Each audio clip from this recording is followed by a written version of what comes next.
আজকে আপনাদেরকে দেখাবো সহজভাবে কিভাবে ভেজিটেবল রান্না করবেন, মানে চাইনিজ ভেজিটেবল, যেটা আমরা ফ্রাইড রাইসের সাথে খেতে অনেক বেশি পছন্দ করি।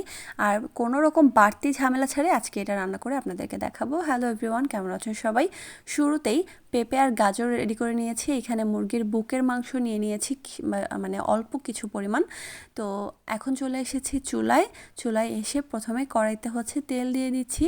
তারপর এখানে দিয়ে দিব রসুন আর আদা কুচি। তো আপনারা রসুনটাকে আরেকটু কুচি করতে পারেন, আমার সময় ছিল না হাতে, তাই আমি এভাবে দিয়েছি। রসুন আর আদাটাকে ভালোভাবে তেলের সাথে ভেজে নিয়ে এখানে মুরগির যে মাংসটা ছিল সেটাকে লবণের সাথে মাখিয়ে দিয়ে দিয়েছি।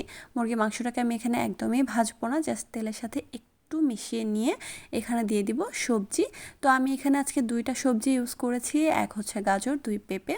আমার কাছে এগুলো দিয়ে অনেক বেশি মজা লাগে। দিয়ে দিচ্ছি বেশ কিছুটা কাঁচামরিচ আমি পরে আরও ইউজ করব।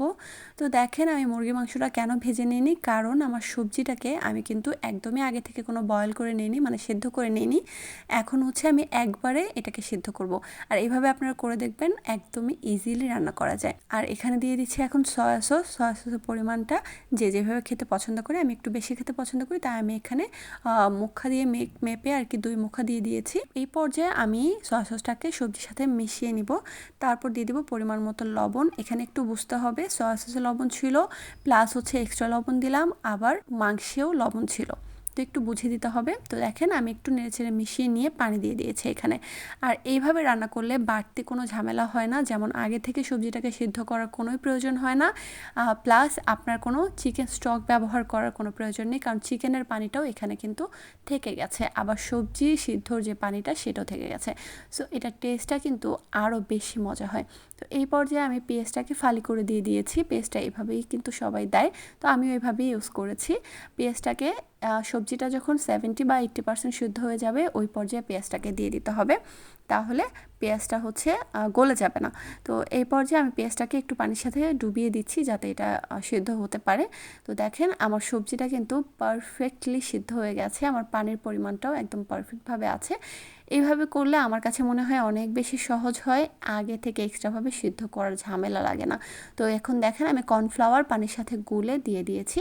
এটাকে আপনারা একটু বুঝে দিবেন, অল্প অল্প করে প্রথমে দিয়ে কতটুকু ঘনত্ব রাখতে চাচ্ছেন সেটা বুঝে দিয়ে দিতে হবে। তো আমার কাছে মনে হলো ঘন হবে না এটা দিয়ে, তো আমার বাকিটুকু যতটুকু ছিল আমি ততটুকু গুলিয়ে দিয়ে দিয়েছি। তো এই পর্যায়ে আমি নেড়েচেড়ে এটাকে বেশ কিছুক্ষণ একটু জাল করব, যতক্ষণ না পর্যন্ত গ্রেভিটা একদম মাখো মাখো ঘন হয়ে যাচ্ছে।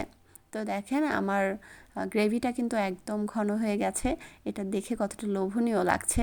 আর চিকেন স্টকের পানি, সবজি স্টকের পানি সব একসাথে মিক্সড হয়ে এটা কিন্তু অন্য অনেক চাইনিজ ভেজিটেবলের থেকে অনেক বেশি টেস্টি হবে।